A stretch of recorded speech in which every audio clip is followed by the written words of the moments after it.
Peace, peace. I am Phillip Roundtree, and you are tuned into the January 12th edition of Rhetorically Speaking. Has some technical difficulties, but that's the game when you're trying to spit knowledge and have thoughtful and insightful conversation. Or it could just be that I have my Bluetooth headphones set up, and so y'all were unable to hear our guests. So as always, for this last wow, it's actually been 2 weeks. I'm joined by Stephanie Tisdale, educator, and Mr. Zane Booker, professional. See, when I go Afro American, they don't get to hear that, right? So I'm just a professional Negro dancer, and we're gonna get into this conversation between Nikki, Giovanni, and James Baldwin that had so much depth, and I'm going to get right to it and talking about the themes. And so the first theme that they began discussing was this idea of black liberation. And again, this conversation took place in 1971, 1972 in London. You had a 47-year-old James Baldwin and a 24-year-old. Listen, she was radical, she was militant, she was about her business, right? And that came across in part two of that conversation. And so they were began by discussing black liberation, and in particular the idea of shifting the language. And they talked about how shifting the language is the way that they speak is often the way that we think. So I want to pose that to you both to discuss just this idea of black liberation and this connection of between thinking and speaking. Because I don't know if I necessarily agree with that assertion that the way that you speak is typically the way that you think. So what are your thoughts? And we can go. We can start with you, Steph. Again, this is informal. This is our regular conversations that we have sitting outside on the bench at Uncle Bobby's. Okay.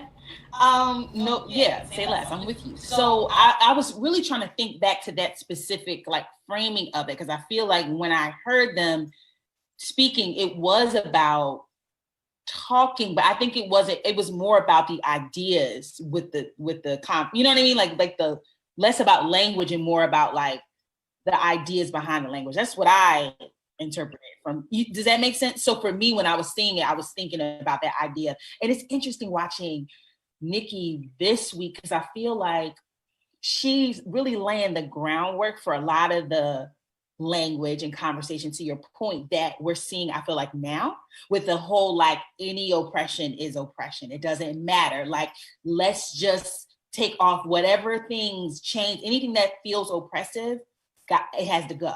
You know, and I think it was very progressive for a time period. And you see where like James is sort of, responding to her like, oh, well, that's just how people are. And that's just, it's just the world. And he's coming from a generation where it's like, listen, we survived, we were in a war, we had to fight, like it was hard. And her thing is like, okay, so now that we have some time, in between, and yes, there's still a lot of stuff going on in the world, but like, can we stop this and that? Because that's just silly. I don't understand why. So I feel like even to circle back to, which I know we'll get to the end, but it's interesting. I think throughout, she has this theme of like questioning things and saying like, no, either it is or it isn't. Either it's going to be, when we say freedom, either we mean that or we don't. And like, what are you really saying? And not so much to James directly, but to our community. And I really appreciate that because I feel like, again, it was her planting seeds for what we see flourish now, which is like our community saying, oh no, we have questions about this, that, and this. And yes, we're all Black, but even in this moment, I have a question about this. I'm not sure about that.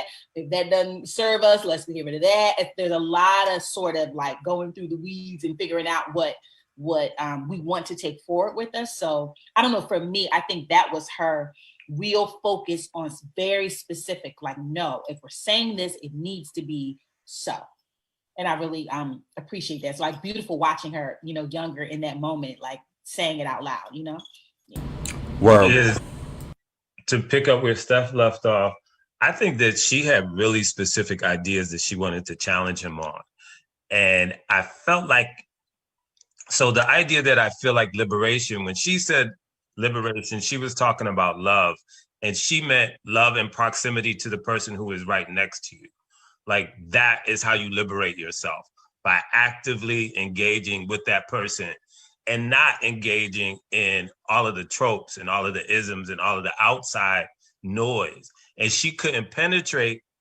I mean, eventually it took her to 2 hours, I feel like, to really get James Baldwin to come into her way of at least engage her, because I think there was some things going on which disturbed me a little bit.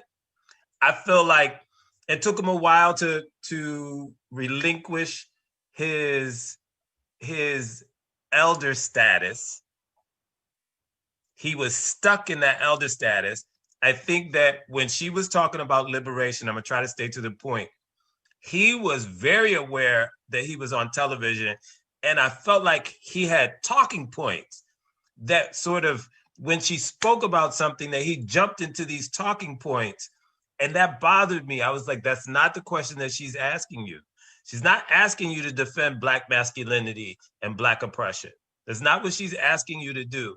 She's asking you to consider an option inside of these relationships that we have. And I thought she was brilliant in that. And that's where I felt like her and I might be jumping back to the first conversation, but that's what pokes out in my head when we talk about liberation, because she was saying, like, we have to change this language. Like, we have to change what being a man is. That was her thing. We have to change that. Being a man is not being a provider. Those two things are not synonymous in my world. And I'm telling you, look at me. I'm telling you that. They can't tell you that because they don't love you. I love you.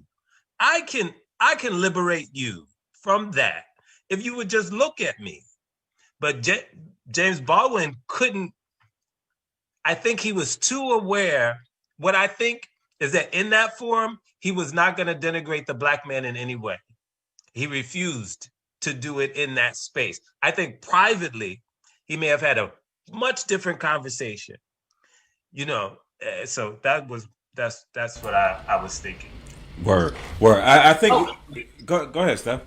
I was going to say, and to your point, just in agreement with what you're saying, yes, because I feel like, I was just thinking as you were describing, I was like, yeah, I feel like because he had a different weight of and different circumstances and had a different role in the community, he's very public with civil rights. And also, I actually personally respect that. I appreciate that. And that's the difference. That's the old school version. Like in our generation, everything is always, and I don't mean us specifically, but just what's happening with like social media, all conversations are always public. And it's like some of them can be between people. It's like when you're speaking on behalf of the community, keeping in mind that like, okay, there's strategy to it. And I really, one of the things I've always appreciated about James Baldwin is his commitment to Black people, our community, and specifically as a Black man, like his awareness of like, no, I'm with my brothers, even if there are challenges and issues and things I don't agree with. Like you talked about, the church, and his experience there, but it's like, either way, I'm all in. You know what I mean? And I don't know, for me, I've always really appreciated that about him. Word. I know when I was, thinking about this idea of liberation after watching, and it definitely was from a loving aspect, right? Loving, having knowledge of self and loving self. But she also went into just this idea of, they had this power versus morale. How are we going to label it? How are we going to, what terminology are we going to use?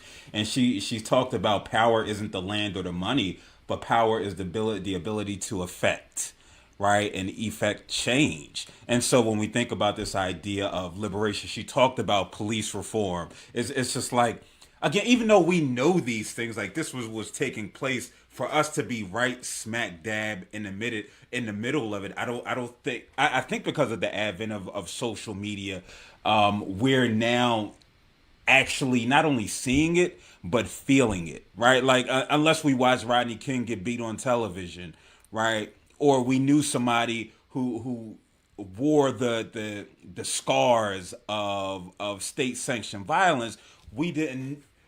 It was easier for us to push to the background, but now it's so much in the forefront and in our everyday to hear her talk about it, and then just our own awareness. I know for me, I'm hyper aware of it now, and so to hear her talk about it, it's just like exactly, and then it's just like, damn, right? We're still here, and we continue to be here. We can, he's talking about George Wallace having a Confederate flag in the Capitol, right? And he called it a legal insurrection.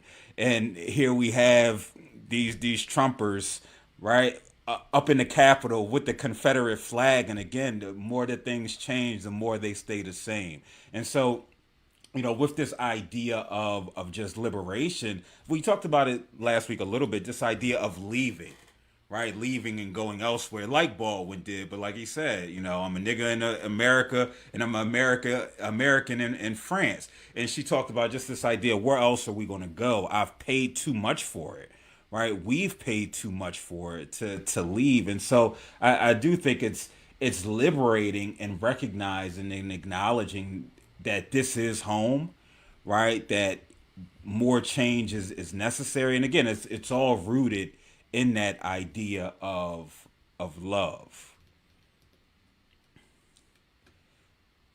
Yeah, y'all silent.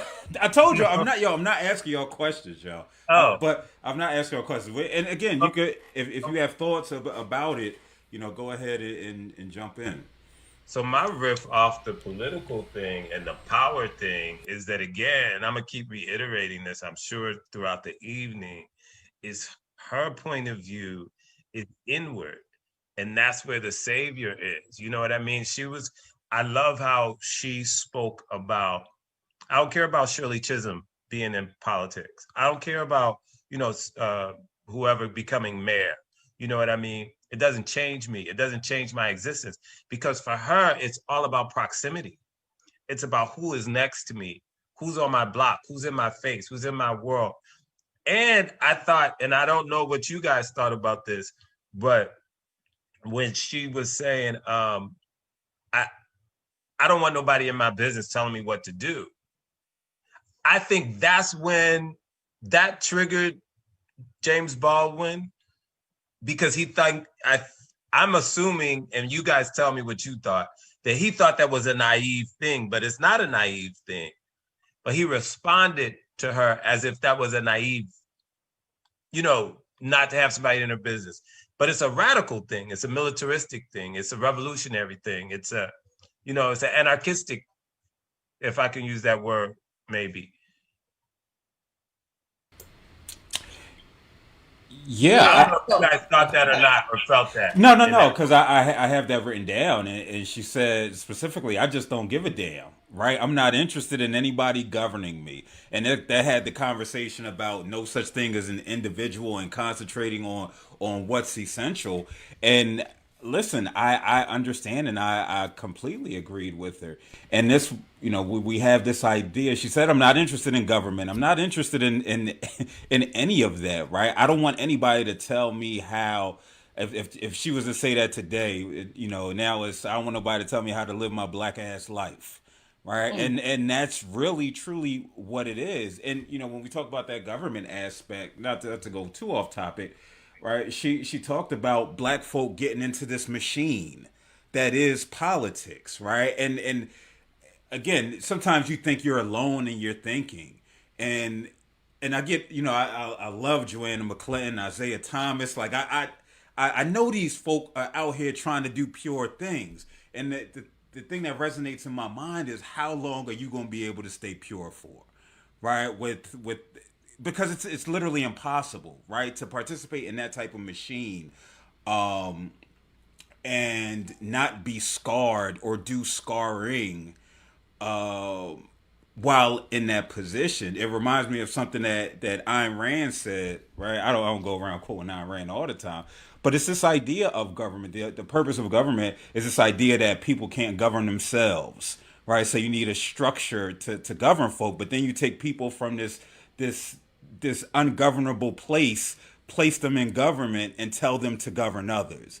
And so it's kind of contradictory. And so yeah, this idea of allowing me to make decisions for myself and those that I love is most definitely something that I'm in agreement with. Go ahead, Steph. Yeah, I mean, I think there's a couple of things. So like one thing that comes to mind is the idea of order, right? And I think historically we see communities around the world and the ancient peoples, you know, who happen to be African people. It just so happens that that's what it is. That's the reality of things, right? We were here, you know, and then other communities, which also happen to be communities of color over time. Again, ancient, you know, where folks are saying, trying to figure out how to navigate their existence. And so, I mean, when we think about like so-called laws and all these other kinds of things that we experience now, these are like versions of really just the more contemporary Western influence version of a thing. But really, when you think about the idea of like, what do human beings need to live, to coexist? What does that look like? What are the rules of engagement? And there's a lot of like consolidated, well, more so consolidated, but also cumulative like inheritance that we have access to. So all to say, fast forward to like Nikki G saying what she's saying, it's like, okay, that makes sense. And I think I've definitely felt that way. So I understand that feeling. And I think what James Baldwin is speaking to is, and even for myself, is that journey as you know, we all go through different cycles in our lives, right? You go through parts where you're like, you know, F all this doesn't make sense. Like she was in that zone of like, none of this makes sense. And she's like, he said, I agree with you, you're right. However, when you start to think through the idea that like, for some of us, and I said everybody, that you're still influenced by those things.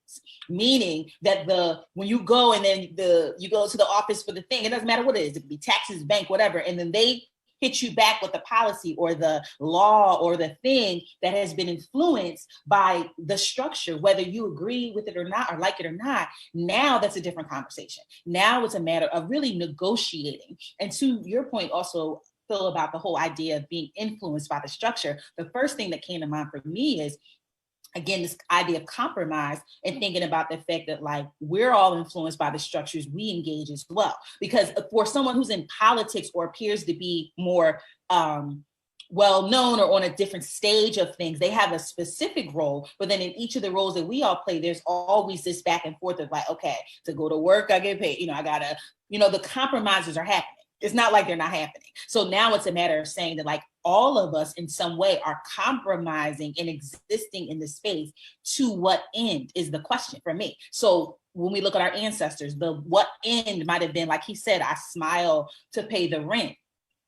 But it's still a compromise and everyone's clear about it. Or like he talked about his mom, it's like, listen, they don't know her, but she understood, well, in order to get this, I got to do that. Do I like it? Is it ideal? No. Maybe eventually we can build into something that gives me a little more leeway, gives you a little more leeway, James. And then James becomes this world-renowned international, you know, author. What's the likelihood of that?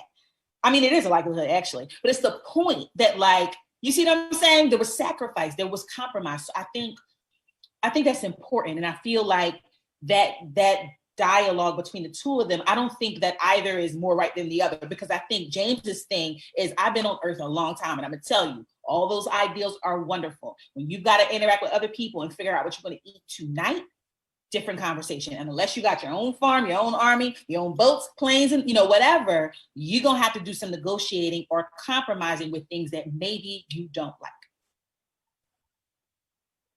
But that was frustrating for me, Steph, because I felt like there has to be a solution. Like she kept saying, we can't keep repeating the same behavior. Mm-hmm. Like once we understand it, then what's the next step? And that's where I was with her. I was like, yes, Mr. Baldwin, I get that.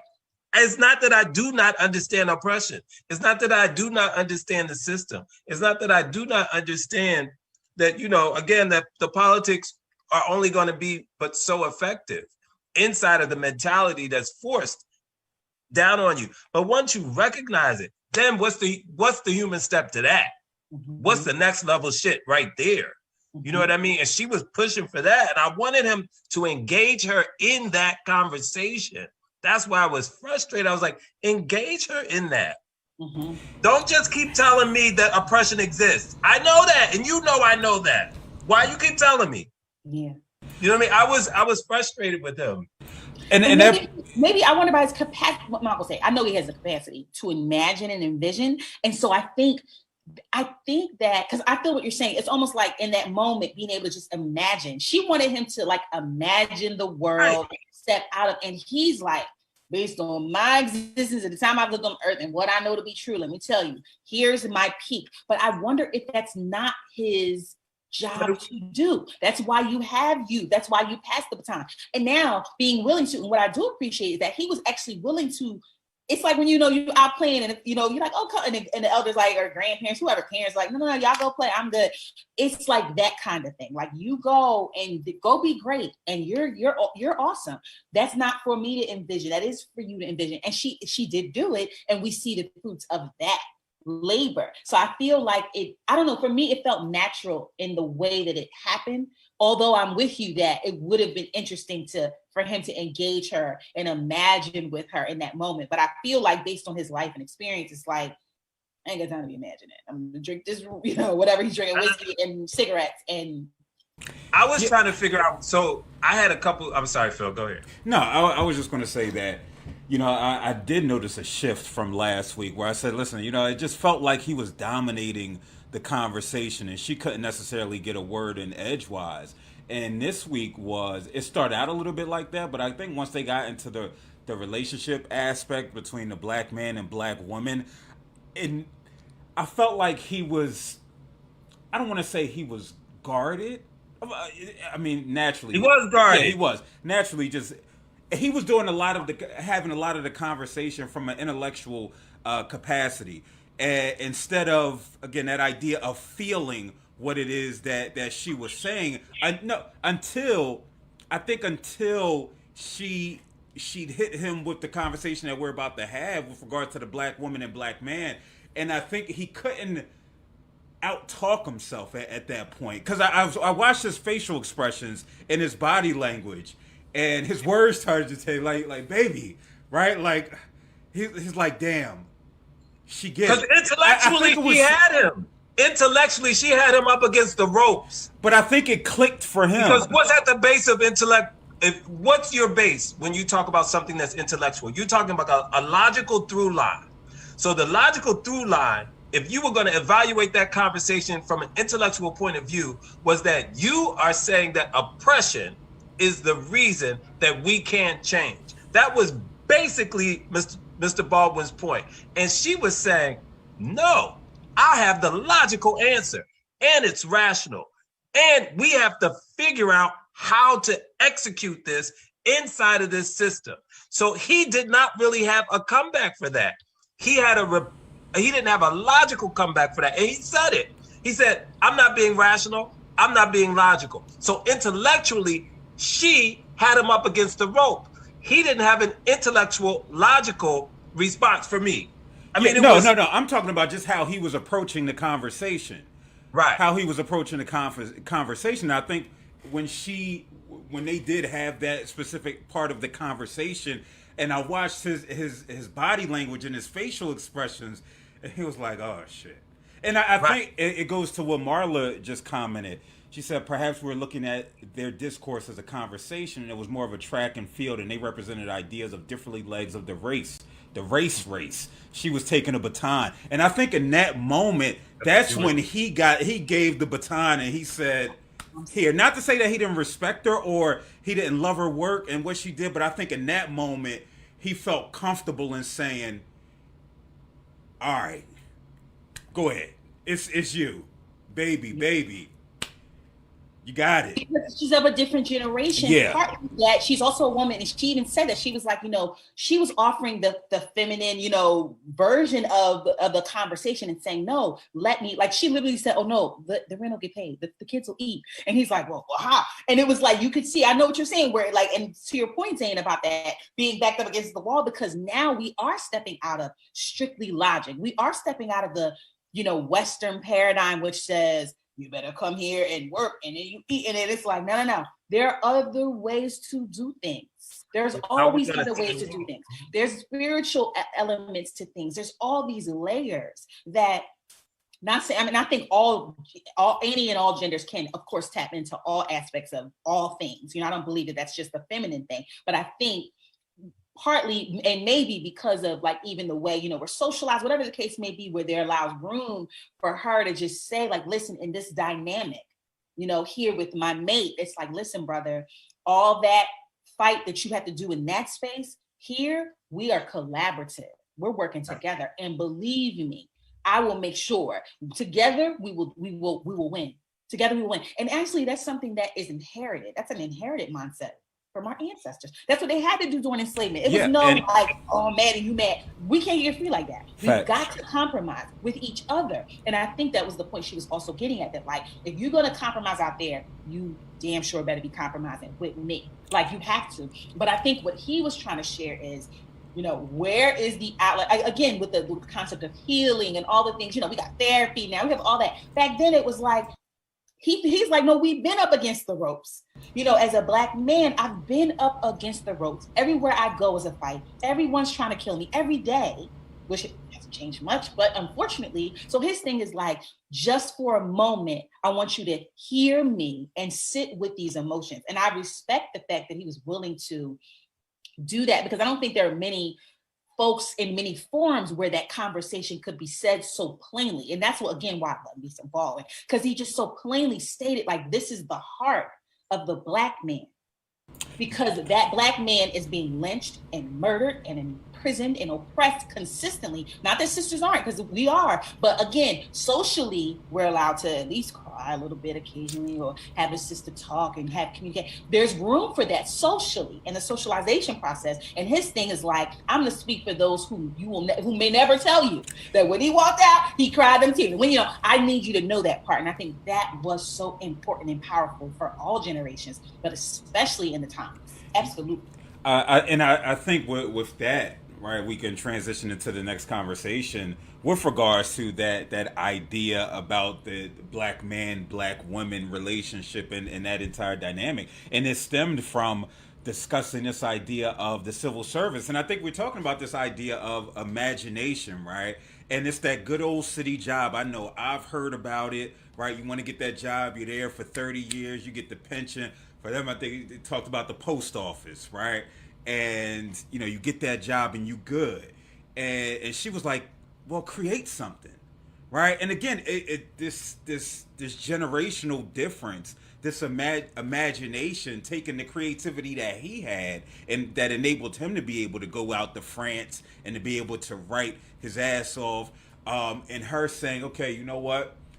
Yeah, you did that for sure, right? But we still can create something. And he's like, well, how do you create something if that's not within you, right? If you don't have that rage, that fire to create, right? And you tend to go along with the status quo, the norm, the toxic masculinity, which negatively impacts you. It looks like you're about to say something. Well, I'm going back and forth in my head with that argument, because I understand. I mean, I think, again, he's framing it, and I'm gonna use this word for the masses, right? Meaning the majority of people.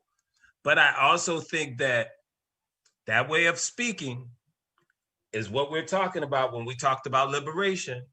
Like, we cannot say at the same time that we had a Tulsa and we had all of these different places that were doing the things that maybe they were capitalistic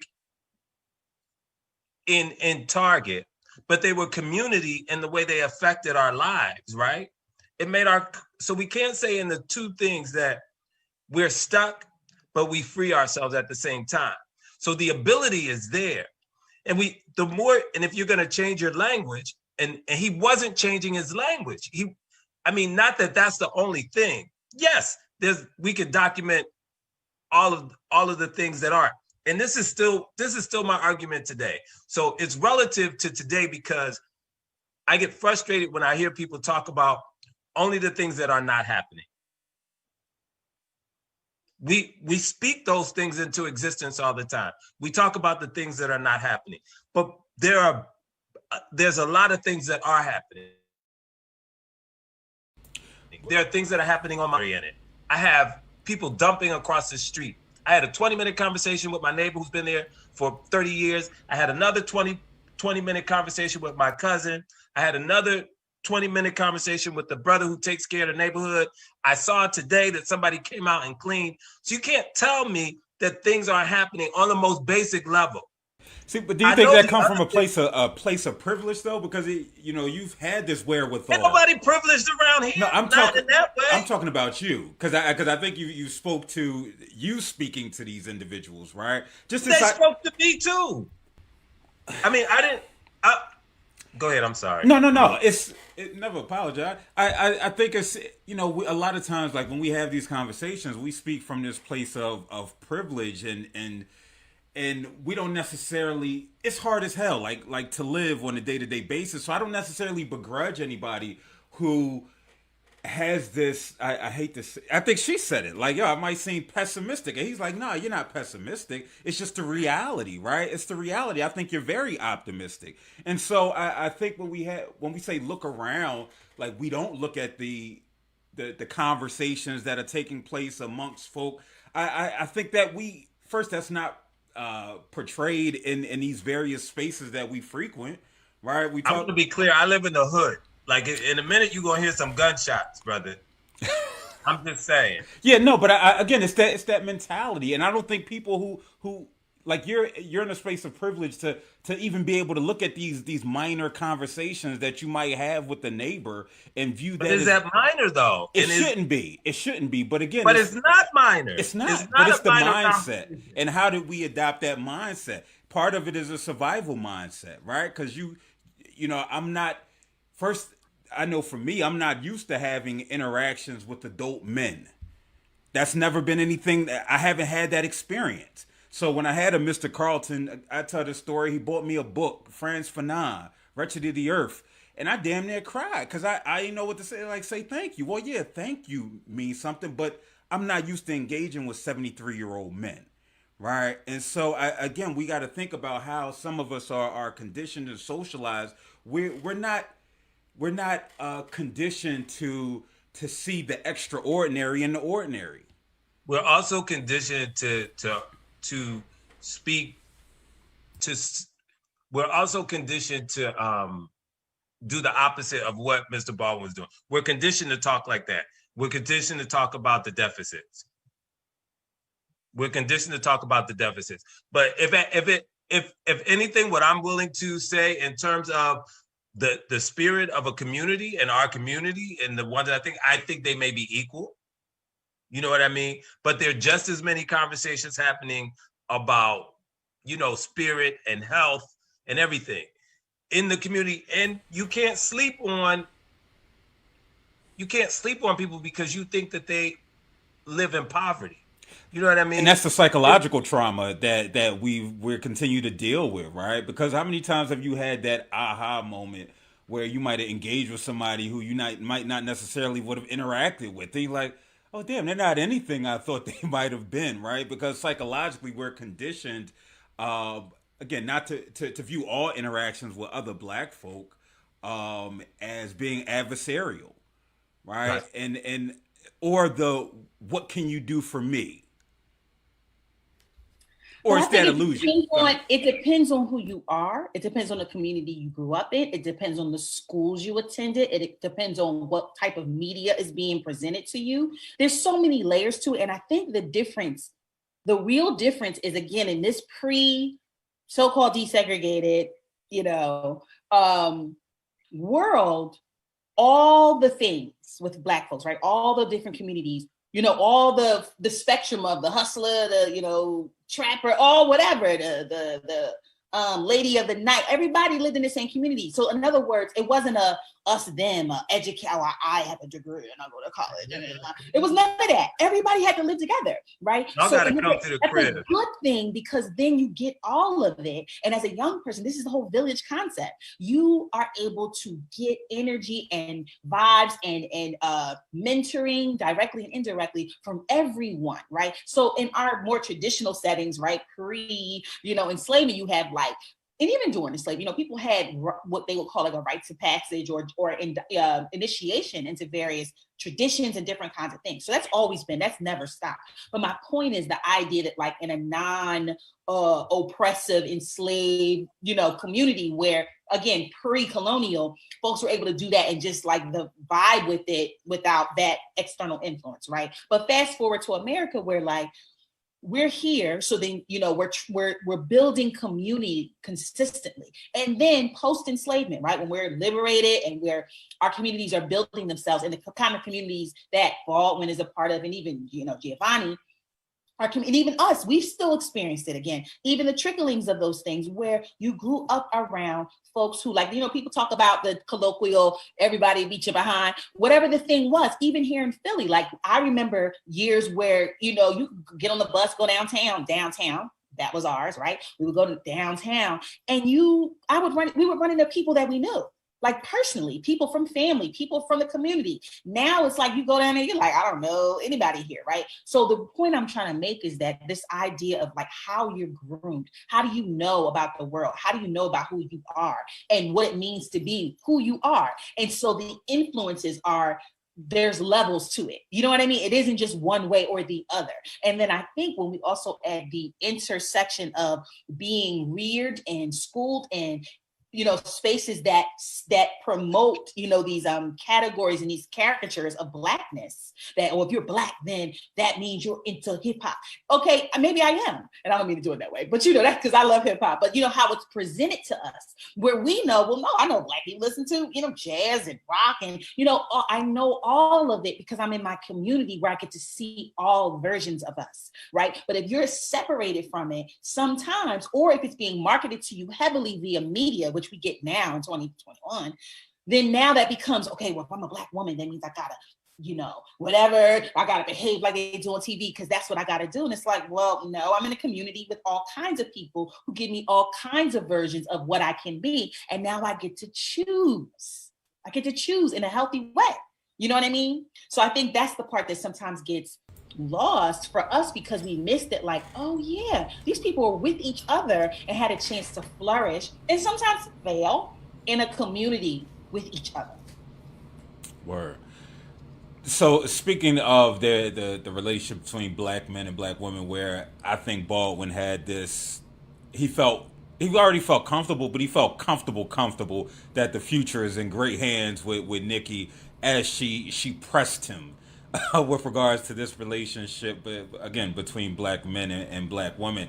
And she started off with this idea of lie to me, right? Lie to me like you lied to everybody else throughout your day. And James says, well, I can't lie to you, right? And so that started this back and forth conversation between the two. And James talked about how, and when we talk about lying to you, she talked about how you go lie in front of the white man, right? When you go lie at the foreman on your job because you smile in his face, right? Other white folk with whom you interact within your comings and goings, you're doing the most, albeit to survive. But I need you to offer me that within the home setting, right? She said, give me 10 years. We need 10 years for you know, this little boy to see that mommy and daddy, that daddy smiled at mommy, that he helped with homework, that he did X, Y, and Z within the household. And you know, James's comeback was, you know, I've been destroyed before I get home. So how can I do that? Right? Like, how can I do that? And again, he's speaking on behalf of Black men, as you said, and I know for me it resonated both perspectives. So I wanted to get your thoughts on it. I'll let you start, Zane. I mean, that conversation made me think about Lorraine Hansberry's A Raisin in the Sun, right? So that character, I can't remember his name, but I think at one point the original was played by Sidney Poitier. I can't remember his name. But he's trying so hard to move forward, and he can't because one, things don't go right, but two, there's something that's stopping him, and that's the crux of it. That's his sort of thing to overcome. And I think what she's saying is he can't in the play. What's that character's name? Did you put it? Walter. Sorry, What's his name? Walter. Walter younger. Walter doesn't look to the women as a source of strength. He doesn't look to them for that. You know what I mean? Even though the mother is like transferring all this strength to him and this power from his father and hoping that he makes the right choices. And finally, at one point when he stands up to the white guy who wants to get them out of the neighborhood, he does. I forget why I brought that up because your question was just the what they both talked about, right? She's telling him to lie to me. Lie to me, yeah. Right? Fake it till you make it. Like, I thought that was brilliant. I went off tangent a little bit, but I thought that was brilliant. Why can't you lie to me? Those are revolutionary acts. You know what I mean? That she was proposing. She was proposing some deep solution. It's like, you lie to him. Why you got to come home and smack me? Like, where in the male ego can you not find a space to change that? You know what I mean? Yeah, it's a pathology, right? But how do you change that pathology? What's the anecdote? And that's what she was proposing. And I get it. Is it a stalemate?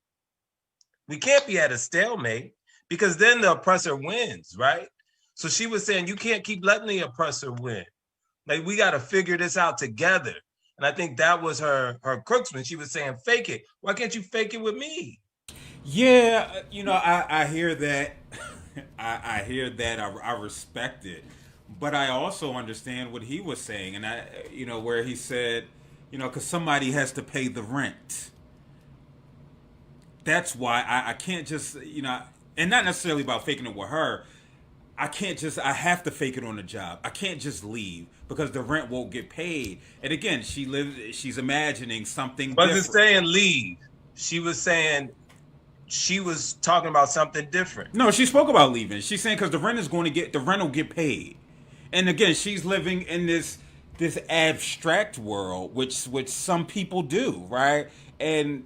But again, if he's somebody who's a low-skilled worker who all he knows and can do is work in a factory, and he's looking at it tangibly like, all right, the rent has to get paid. It's no 90-day moratorium for, before we get kicked out, we got to go to renter's court and all the legalese. No, that wasn't in effect then. If you don't pay the rent, you got to roll, right? And so this is where he's coming from and saying, listen, I can't just pick up and leave and pick up and quit this job.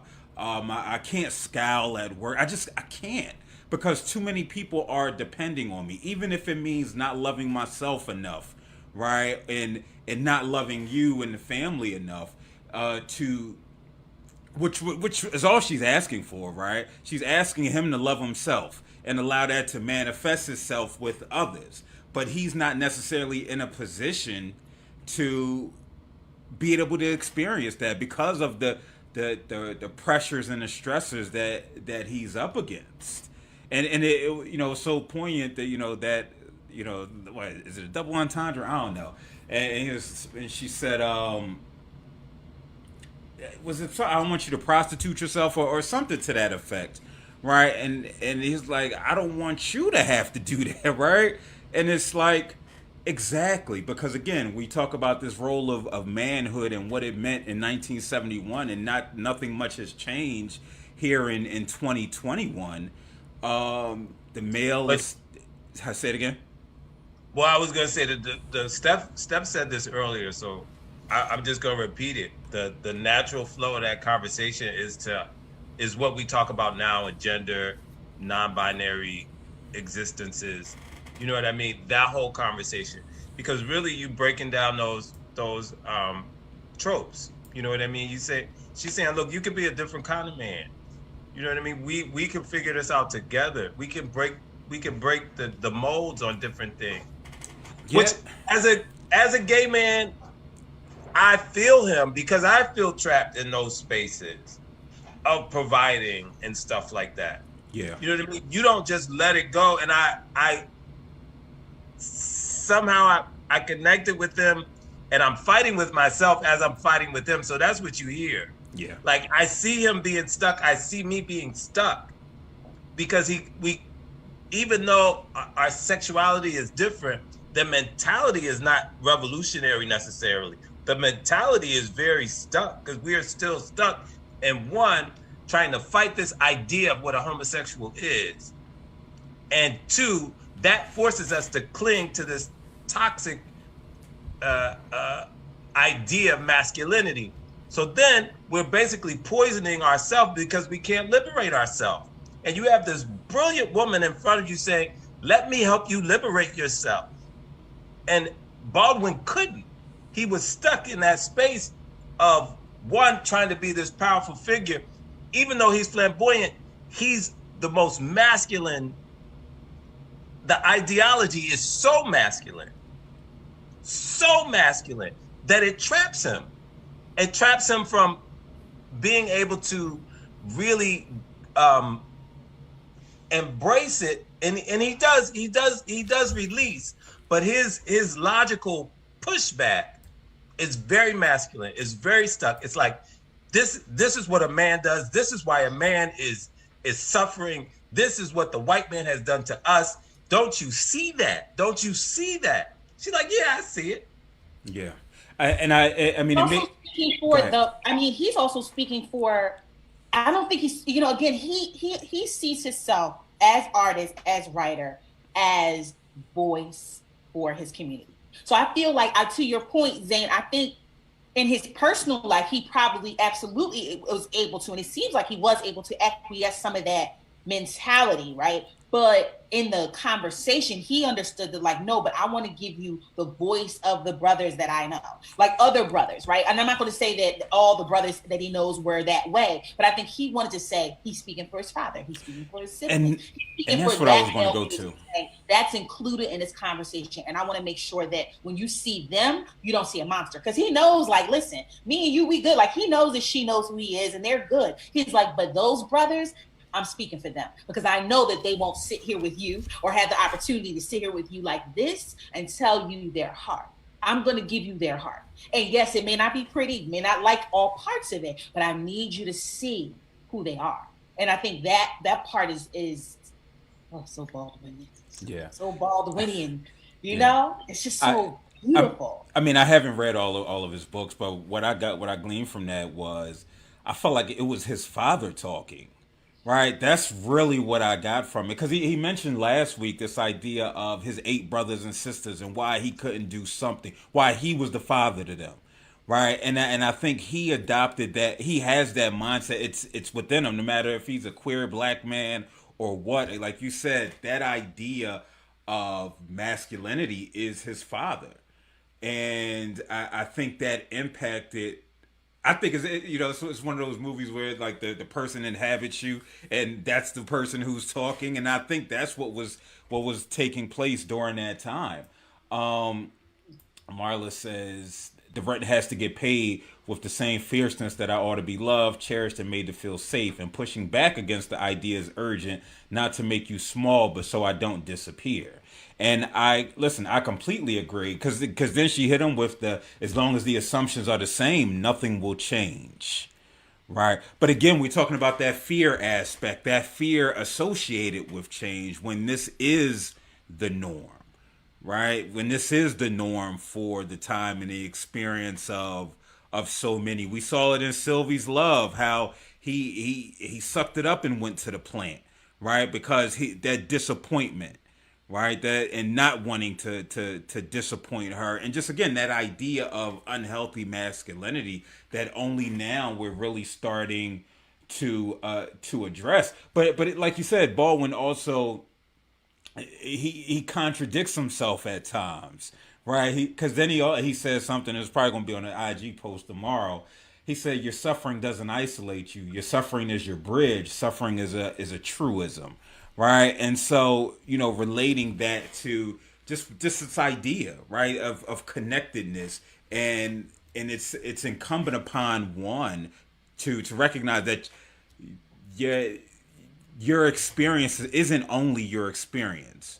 Right. And if you can, again, brothers, if you can convene with one another, right, and have conversation, you might not necessarily have to go home, and you might not even have to lie. You can actually be your true self, right? And be emotional and be expressive if you don't necessarily subscribe or put yourself into the proverbial box. But I also think that's again a luxury that we can look at in hindsight. Yeah. And that's just the point. You know what I mean? And I think on a level, this is what Baldwin's trying to say. Baldwin's like, listen, all of that's fine and good. And it's lovely. And believe me, I get, what Nikki was saying. I'm kind of in that zone of like, imagine the magical other version. There's got to be another world. Like, I'm with her all the way on that. But I also think, again, when folks who have lived in the world and seen some things, that even she may not have seen in that way, to be able to hear their experience and acknowledge it. And especially in those times where you have folks grinning and bearing it, or maybe not grinning, but just dealing with it and like, just, all right, I gotta go to work and come home. Like, think about those elders, and he talks about his mom. Like, did his mom come home and complain and download and have a therapy session and all that? No, she takes care of the kids. She does what she has to do. She just keeps going, right? And that's another point about our community. And then that's just a regular, like, that's one level of it. Let's talk about the fact that then you're literally like dodging nooses and beatings and like real true violence, like real crazy terror. And then you want something from that person, but what can they give you, right? Now, ironically and beautifully, Black folks obviously are loving, and we've had love, and we have music and art, and we have all these beautiful things that emerge, but the wherewithal that it takes to do. And I think that's what James is saying. Be sensitive to the fact that everyone either may not have access to that wherewithal, may not have, the tools yet to deal with it. And then we also get to choose and say, well, if I'm on this journey, I'm on this butterfly, emergence, and this other person isn't in that moment, then I've got to make a different choice. I can't necessarily judge where they are, because based on the circumstances, this is never designed for any of us to survive, yet we're still doing it. So there's got to be something said for that. And I think that's what he's trying to get her to see. But she's also trying to get him to see, like, yeah, that's all fine and good. However, there's a bigger, better world. There's more for us than this suffering. And I want to get free of that, And even to the idea, of like, when you talked about, Phil, I think you mentioned about the low paying job, but think about it. Back then, factory jobs, the city jobs, the post office jobs were amazing jobs. They were top of the line. That was like, if you're a Black person, got a post office job, that's major. That's like you've literally made it. You know what I mean? Aside from going to college and, but even those things, folks, think about the numbers of people that had that kind of access. It was literally like going uphill with like a boulder on, I know it's like a Greek tale or whatever, but going up with just like all the boulders trying to achieve anything with the level of oppression they're experiencing. And I think this is not to disregard, our human agency, because we do have it. But I think it is just to say, to be able to be, compassionate to the people who were in the midst of it. And I'll just say this really quickly, real quick. It made me recently, I think it was last year, it was before 2020, maybe 2019, but I guess the year before, but whatever. I remember thinking about, I saw a picture of Nelson Mandela, and I was thinking about like, man, and this is actually pre-quarantine, ironically, but I was just like, wow, I can't even imagine the day to day. Like, we know some of the story, he's written about it. All those years, I can't even imagine. So I had to acquiesce in my mind and give some homage to this man and say, like, you know what? You've been through things I cannot even fathom. So I have to give you a little room to do and say and be whatever you needed to do and say or be. Whether people agree with all the political choices and the this or that, I cannot even imagine. And I need to be clear about that. And I think that's what he's trying to say to her. Just try to imagine that. You really can. So give them a little wiggle room, just a little bit, a little grace.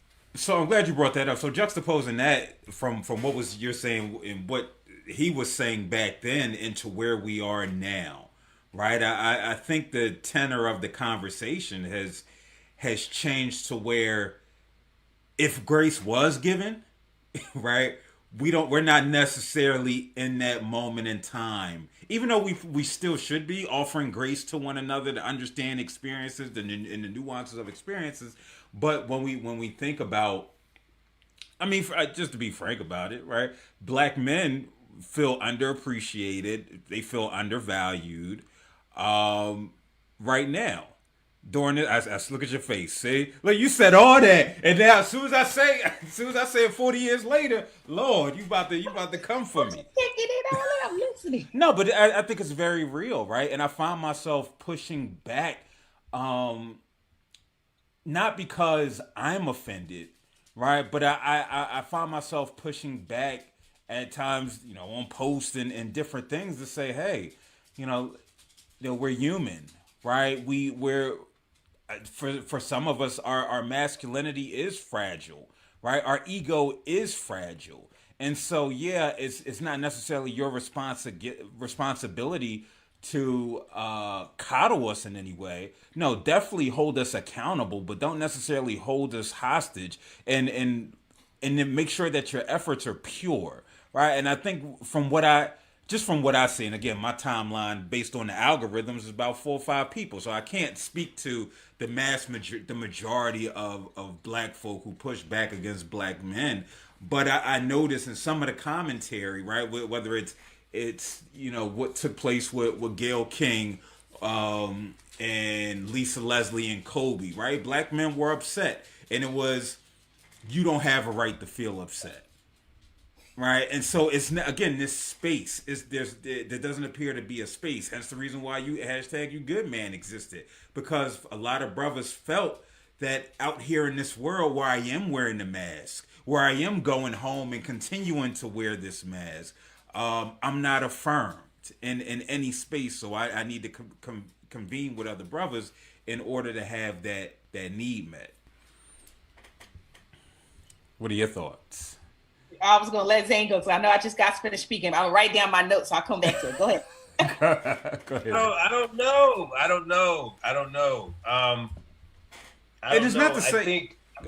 No, I was just gonna say I don't want it to seem like it's an attack on black men. That's what I'm saying. But what I'm saying is I think tolerance is low. And again, the other side, I completely understand why tolerance is low. And so it's this navigating of some real interesting shit. So that social media space, I'm not sure of. I have real life interactions with people. Damn, the shade.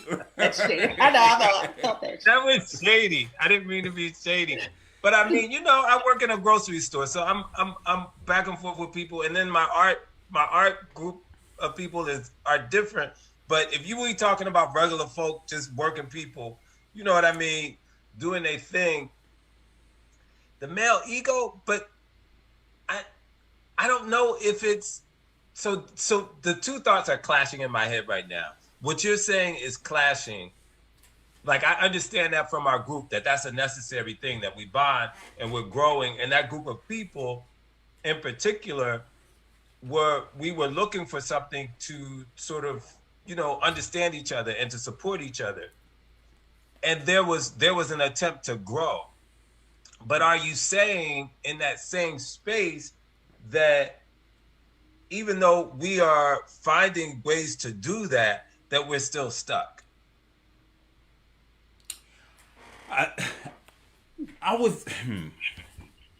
I mean, because that's what I feel like. I feel like I don't know where to go with that, because we're doing the things we need to do to get better. Yeah. But is everybody stuck? I wouldn't say stuck, but I don't think the acknowledgement piece is there. That the acknowledgement that brothers are out here working, or if they're not out here working on self, understanding why and offering that grace, due to trauma or environmental circumstances or just sheer stupidity, like Nikki said throughout, right? Like, everybody doesn't get it, and I think for at times the grace isn't necessarily shown. But again, on the flip side, grace can't be shown because people are getting killed, trans women are getting killed. It's people are getting abused. It's so it has to be this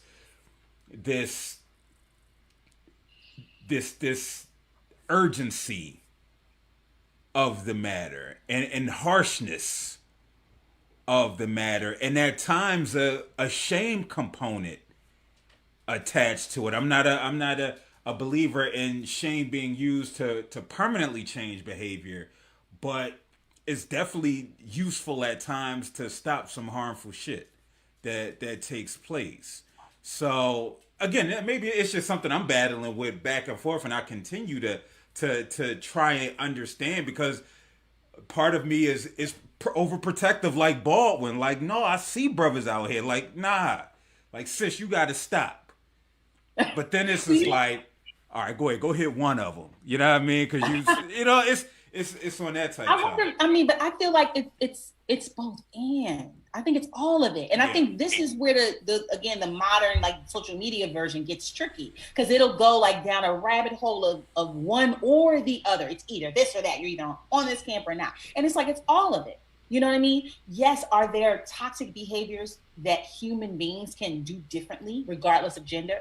Absolutely. We're in a time period where we're being all like propelled and compelled to shift and change in a way in which we're bouncing ideas off of each other more rapidly. It's all happening instantaneously. You hear about this and I hear about, it all happens so quickly. Where before, maybe, folks were in the work mode, or unfortunately our ancestors were in the, enslaved mode, and there was just so much pressure from the outside. We still have outside pressure, but it's different. It is. So needless to say, I think that the note I wrote down for later to come back to was, I was like, I blame romance. Because I was thinking, this is one thing I will say, in watching Nikki a little bit, some of it, I'm like, where does the idea or the desire that this person that you go to is going to do X, Y, or Z for you, even emotionally or energetically, where does that come from, right? And I was like, a lot of that is what has been marketed to us, specifically women.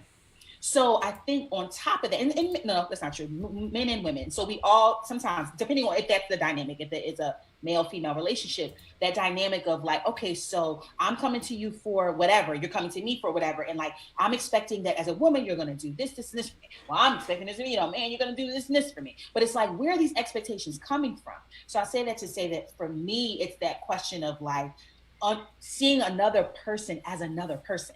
You know what I mean? Again, regardless of gender. So knowing that if another person's going through grief, that's a real thing. Now, the way they exhibit emotion could look different, right? One person might be like in a club ready to fight and, throw bowls and be drunk and stuff. But the question is, are you grieving?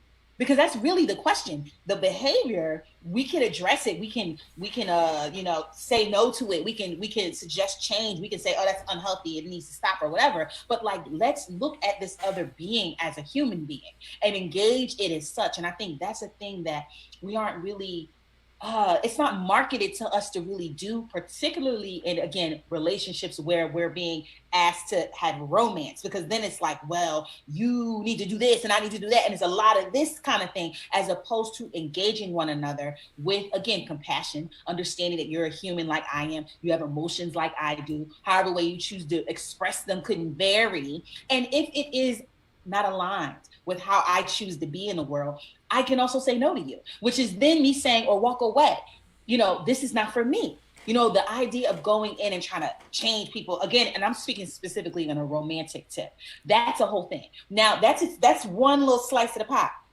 Now you mix that with another slice, which is folks who, like to Nikki's point, if you're in the home, you're a child, you witness and experience things either directly or with others that are violent or toxic or whatever, the misogynist or abusive, whatever, and it happens to come from this male energy that is powerful and strong and controlling and whatever, then now that's a personal experience that you have, right? And it needs to be addressed. But then the question is that every man and all men? And if you notice in the conversation, the presentation was that, okay, this is how men are, or this is this energy or whatever. And it's like, well, there's other kinds of men. All men are not like that. People have stories of folks from that era who were loving and gentle and sweet and all those things. So like those stories too. And so I think our job, and the beautiful thing about where we are now, is that we have access to the information in our own family stories, in the records left from the folks before, the music, whatever, to really dig into it and find the nuance. And I think that's the thing that like is crucial for us now, as opposed to very strictly just Gail versus, because the thing about the Gail Lisa thing is that it's not, well, Gail Colby, it was presented as Gail Colby, but Lisa's there too. And Lisa's in there like, that's my brother, I love him. And I'm here in love because that's my family. So now it's not even a fight with me and Gail, it's just clarity, like, sis, like what's going on? You know what I mean? The dynamic wasn't Black women versus Black men in that instance, because Lisa's with Colby on that. You see what I'm saying? So now it's a difference of ideals. And I think if we can step out of some of that to leave room for just the nuance, it doesn't have to be so gender based. And so now we're bringing all our trauma into the conversation, all their trauma. It's like, no. These are people that disagree and they need to address it. And we got somebody living in the room who says, no, that's my brother and I'm standing for him and that's it. And that's important, regardless of gender, because it's like, no, that's my folks. And so when we talk, be clear, you're going to respect my folks. You know what I'm saying? Yeah. I mean, I think with that, it was the idea of first the imagery of black men. For there's a certain reverence for like Kobe, for Mike, for because we've been conditioned to view our athletic achievers as the man's man, right? And then we connect with them, especially if we grow up in that era. But I think a part of it was also just feeling like another black man is being attacked, right? And he's not necessarily here to defend himself. Even though I was completely on board with the questioning, because again, Kobe has a complicated legacy from my perspective, right? It's not this, he has, I don't want to say the tale of two lives, right? But you got pre-Colorado and post-Colorado. And you can't divorce one from another, because Colorado helped make the man who became the ultimate family man and this philanthropist and all of these things who at the verge of losing it all, right? But I think black men looked at it as, okay, here we just have another brother being attacked, somebody that we admire, that we look up to, and it was taken personally, because I know I was on the receiving end of a lot of it, because I said Kobe has a complicated legacy, and that's okay, right? It's okay to have a complicated legacy. And then what you were saying, Steph, I went back to last week's notes, and where Baldwin was talking about just the oppressor. And he said, it's not the world that's my oppressor only, it's not the world that was my oppressor, because what the world does to you, if the world does it to you long enough and effectively enough, you begin to do it to yourself. And, substitute yourself for community or yourself, like people who look like you. You said they think you think it's important to be white. Right, and just how powerful that is in itself. I think that's the most. I think that's the. Well, I'm sorry. I think that's the biggest. I don't know if it's the biggest takeaway, but that point hit me really strongly, and I think that Stephanie's point about nuanced conversations is like a major point. And I think just jumping around a little bit, when she was using the word hype and she was talking about identity, I also think that same point she was making about hype, like all of these outside influences that you jump on board with. You know what I mean? We jump on board with something that we don't. I think a lot of the shit we do is performative because we want to belong to a group. Because I feel like even straight hardcore dudes who will bash somebody are different when it's one-on-one. Like if nobody is there, if the circumstances are completely different, people are different because they really understand humanity. But when you are in a group, and this is like an after-school special point, you change. It's brought out in the in Moonlight. Like as they show that young man going through his journey, you see the dynamics of crowd and group and how people do things just to fit in. That was so brilliantly portrayed. And I think that's what Baldwin is saying too. And that's what Miss Giovanni is saying too. You know what I mean? She's saying like all this hype, and he's saying all these external things. And And I think I'm always looking for the way to try to break through, because you see the problems that they're talking about. I see them in myself. You know what I mean? I'm like, oh, I got to work on that. Oh, so a lot of the conversation that I'm fighting, again, like I said, is with me trying to be better and get outside of my own traps. You know what I mean? So, yeah, that's my point. Word. And one last point before we get to the last theme. I felt that was as a therapist, a lot of times we talk about that younger you showing up. And I think when Nikki had that conversation, That was the Nikki who sat and watched her mother and father. Right, that was the 10-year-old, the 15-year-old, the 18-year-old Nikki Giovanni watching her dad. Because what she said, she said something that she likes him. She's like, well, I definitely wouldn't marry him, right? And she recognized that, yeah, I love him, but that's not who I envision myself needing to be with, right? And which goes against what typically happens. Usually, you go and find the person that is like your what you were seeking in your father. And so I just thought that was very compelling. And again, her demeanor changed, her tone changed, and again, I think the 20-something-year-old her was present, but she allowed that other aspect of her to show up and show love and be honest and truthful, because maybe she didn't have the opportunity to truly express those feelings to her mom. Like she's speaking on behalf of her mom potentially, right? In that situation. So we just want to. That was so beautiful. Yeah. And I would love to know, like, okay, so when, if they watched it or if other family members watched it, what were their thoughts? Because the thing is, people know what's going on. So whether you say it out, that's why she, was like, oh, I love my dad. And, by the way, and you see his smile, it was that knowing awareness. He was like, I already know, you don't got to tell me. I know how it goes, because this is what I'm trying to tell you. We know what it is. It's all good. Yeah. He was like reassuring her, like, I know. And it's genuine. You do. But you also have questions. You also are like, why? It's like that raging against, what you understand to be unfair. And he's also experienced that in his lifetime and in his writings and, all of that kind of stuff. So again, it's more that older to younger knowingness, like, I feel you. But I think it is interesting just watching that whole, space in which and I think they both are giving voice to things that needed to be said. You know what I mean? Out loud to us and with us and for us. Now, the difference is that for Baldwin, it's like, but I know they're watching. So I want to make sure that we can talk about it, but only to the degree that, they're still watching. Right. She was like, I don't even see them. I could care less. It's like, not reality TV, but because it wasn't, that. But it's the point of like, I really could care less, like roll the camera, slice of life. Like it is what it is, because I don't care nothing about them anyway. I don't care about their laws, their structure. I don't care if they want to hire me or not. Like she was so bold and just like, with it. You know what I mean? Which I deeply respect. And I think it's important. And I think, again, now we see it where generations are like, listen, I don't care nothing about it. It's my Instagram. I post what I want. That's a liberation. That's freedom. Yeah. So she's speaking to the freedom that we now see and that we're experiencing, which is like, you know what I mean? 40 some years later. Yeah. And just a point that I hope is connected.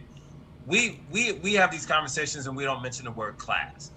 And I think we don't actually say it, but there's underneath, like when I say masses, you're thinking about people who aren't class, but they are talking about what I'm going to say is middle class, working class, educated people.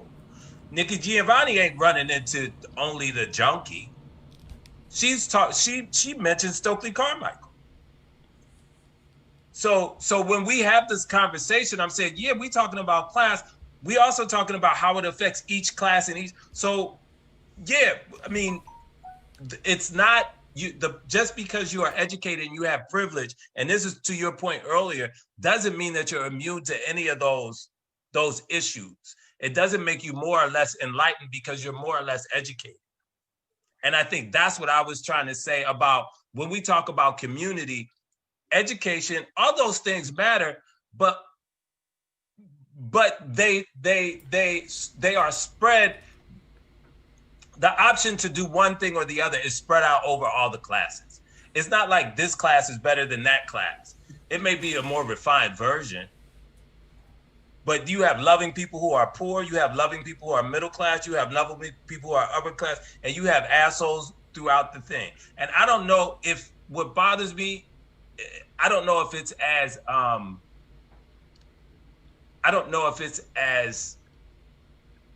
heavy-handed on the negative side. Yeah, we're affected negatively, but I think our survival and our spirit and our community isn't touted enough. And then I'm gonna go. Can I bring up a point? Go ahead. Do your thing. Did y'all notice that when she was talking about junkies, she brought up the topic of junkies, right? And they had talked about sexuality. And he avoided the conversation. He avoided responding to anything about sexuality. And I was like, that's so strange, because he's been so bold throughout his entire life. And I was like, why is he not responding? And he didn't really respond until she said the word homosexuality. It was like, well, you know, I know. And in her mind, I'm thinking for her, I'm like, well, why didn't you respond to that? Yeah. Because the answer to the question was completely something different. I thought she was trying to coax him out to say something that he had said earlier. And he went down this rabbit hole that was avoidance to me. That's how I think I'm. And it's like, you know what, it's funny you say that though, because and that's the thing, I think it's generational. I would imagine, and again, I can't speak, you know, completely for his experience, but I think for Baldwin to even be open out, you know, writing about his journey, his love relationships, like, was major. It was such a big deal. So I think it was already like a thing. And I'm wondering for him, because I don't know, and I would love to, I'll say this because I don't know this, how many interviews he has where he discusses, you know, his sexuality more openly, like verbally. I see it more in writing and less in like conversation. Doesn't mean it wasn't happening. I just personally haven't come across it. So I would be curious to know about those kinds of conversations. And I mean, there's the famous what is the thing? Say that again. There's the famous one where he's asked, oh, so you were born Black, homosexual, and yada yada. He says, no, I think I hit the jackpot. Like, that's the famous response that I remember. Like, he became my hero. I remember watching that. I think before I Am Negro came out, there was another documentary, and my father had introduced me to Baldwin, not even just as a writer, when I was young, before I even understood what Baldwin was.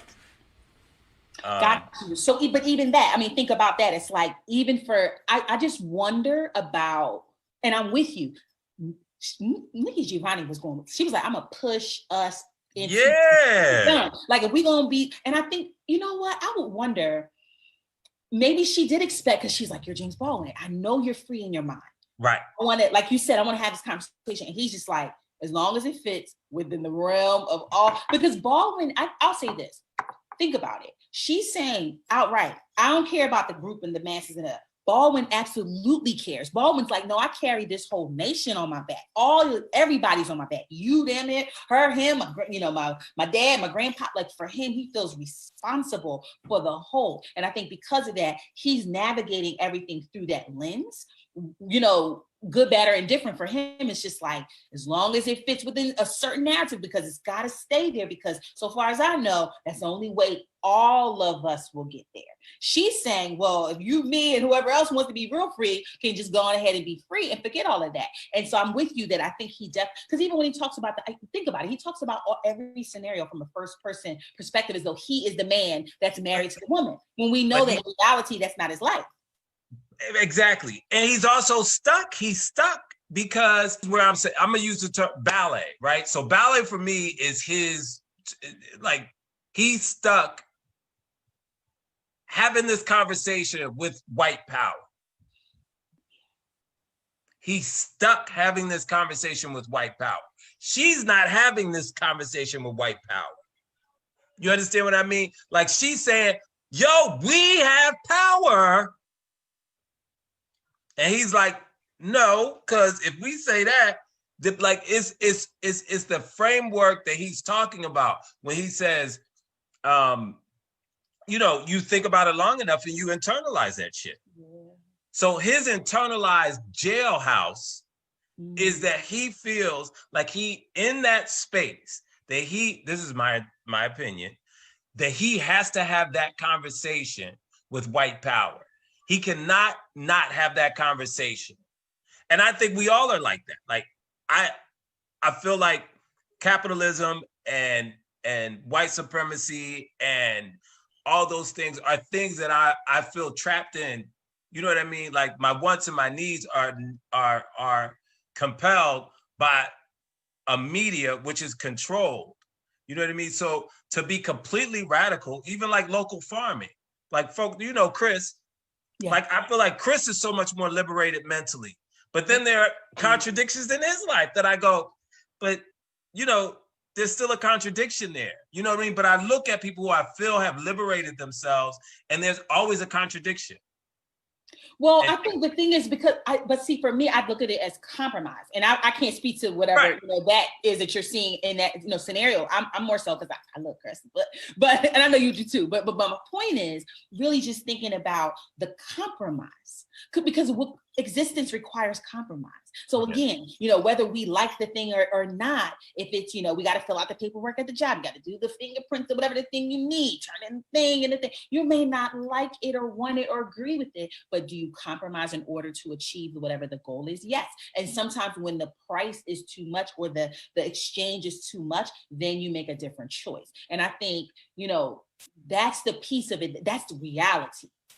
Whether we, again, like it or not, but then we also have the opportunity to recognize, acknowledge that that's what's happening, and then make some changes. You know what I'm saying? But the idea, we use cell phones, we use all these things are compromises. If we say, we want to disengage and unplug and we want our own world and we want to be completely free, what does that really look like? We can do it, but just understanding that that's what it is and accepting it and being okay with, I've been compromising on these points, but maybe not forever. And here's my exit strategy and plan for that specific compromise. You know what I'm saying? Yeah, because again, I always say we've all been colonized in one form or fashion, right?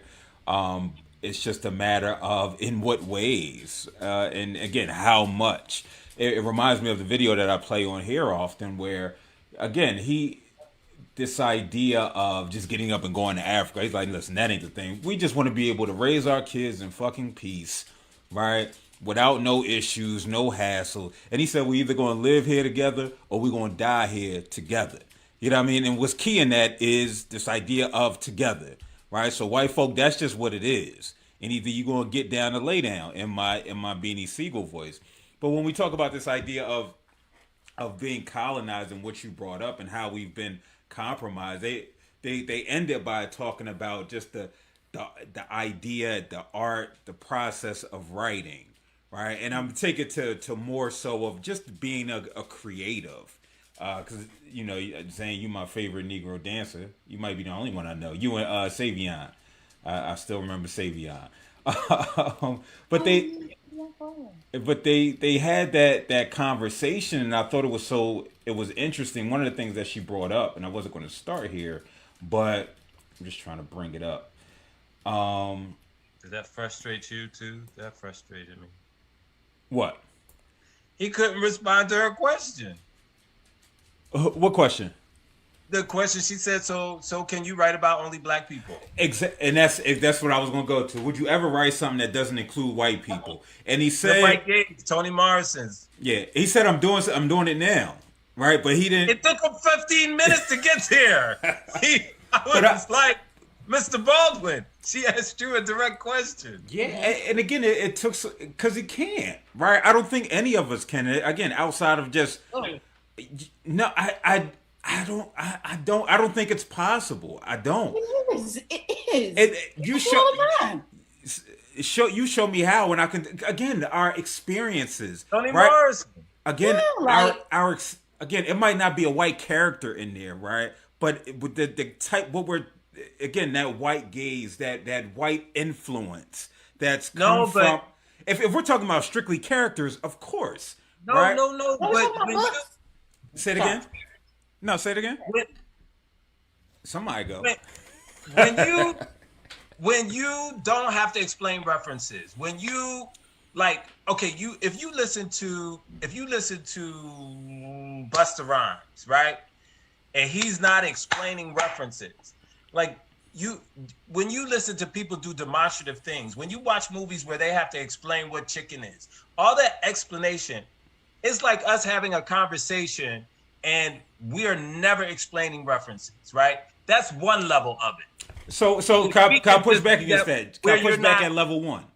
Push back at level one. So if we're having this conversation where we talk how we talk, right? We say we be damned if we code switch or isn't that indirectly being influenced by white folk because you feel the need to to say, listen, I'm gonna be me, I'm gonna talk how I want to talk, you're still being influenced some way, right? Maybe not directly, but it's still something unconsciously that in you that's saying, listen, if I'm gonna do a song, right, I'm speaking to my people. I'm speaking to my I people. understand what you're saying. I understand the That's nature where of I'm living coming in from. America. The nature of living in America and being colonized is that the dynamic is if we're gonna say black and white, is black and white, right? So that's the playing field. But do you pander? Do you Yeah. look for points? You know what I mean? Okay, the dynamic is going to be I'm trying to liberate myself from a thing, right? So if you're saying that we can never undo that dynamic, yes, I agree with you. But inside of trying to undo that dynamic, there are ways of achieving it. Are you pandering? Are you actually going into self, or are you trying to gain points in a world as a strategy? Now, And I would once say, you go sorry. ahead, no, Steph, go ahead. I was going to say, and I wonder, like, I don't necessarily know that. I don't see Baldwin personally in my. And again, I really need to revisit him a little bit more. And I've read, some of his stuff, but I need to go back and like really spend time with him, honestly.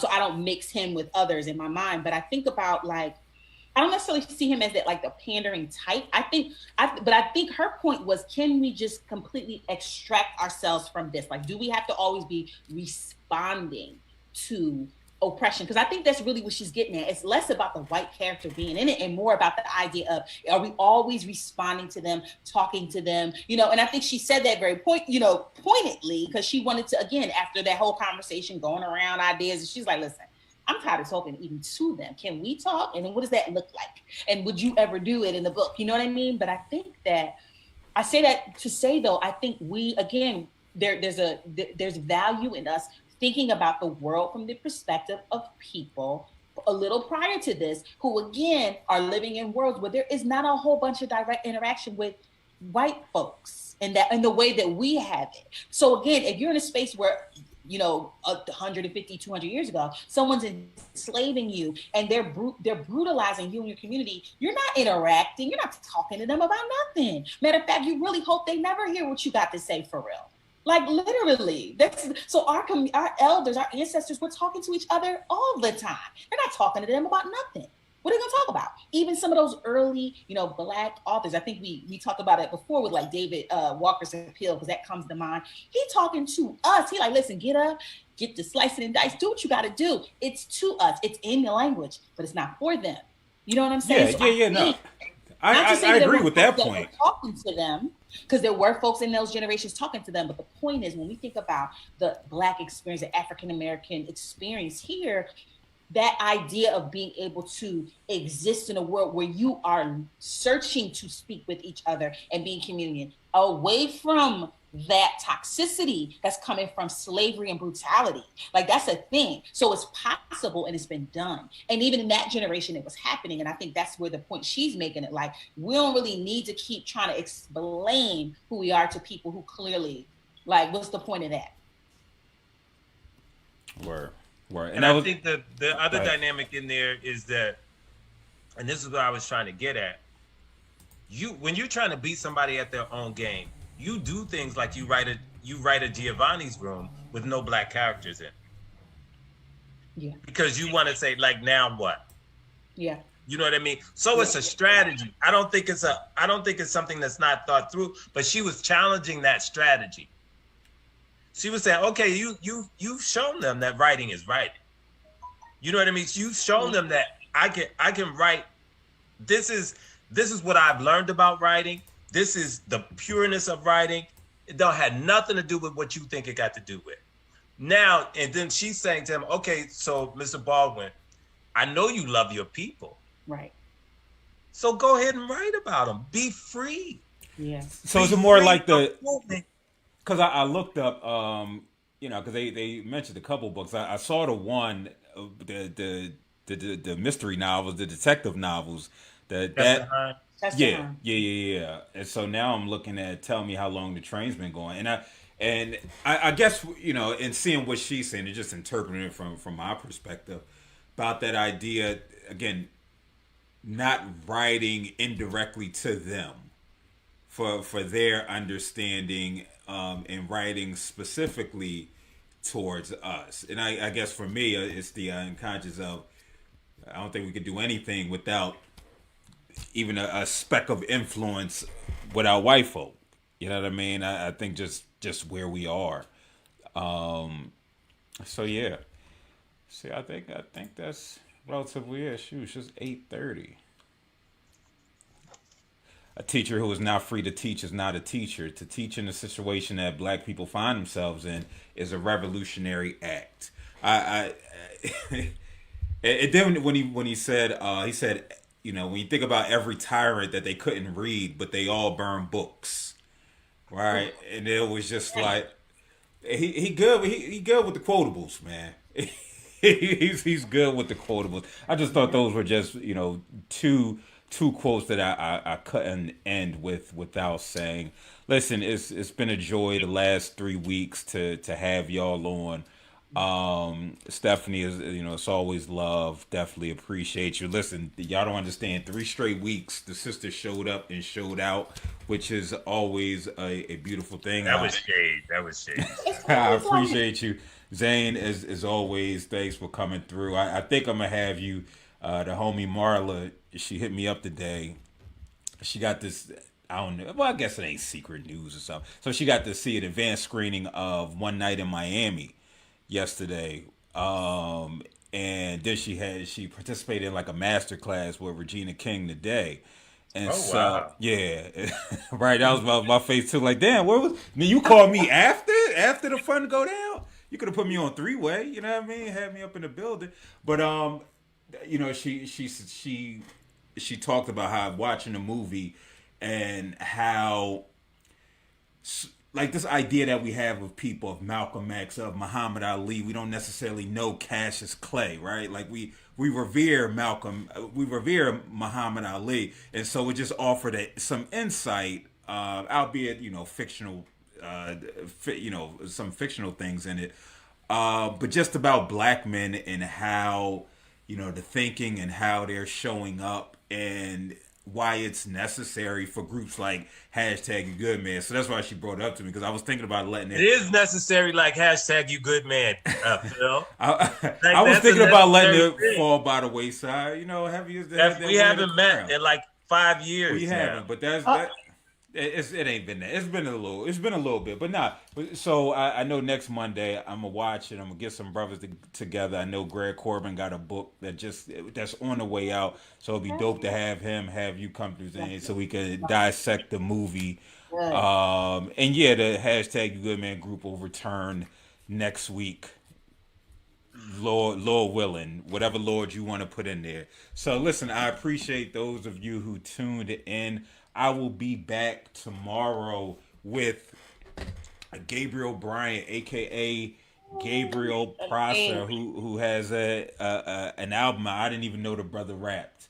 But it's like anything I could do to. I know he's on the ground, right? Like when we talk about folk in the ground, on the ground, like he's really in the streets, and anything I could do to support him and his album, I will do. So tune in tomorrow at 7:00 for that conversation. Until next time, peace.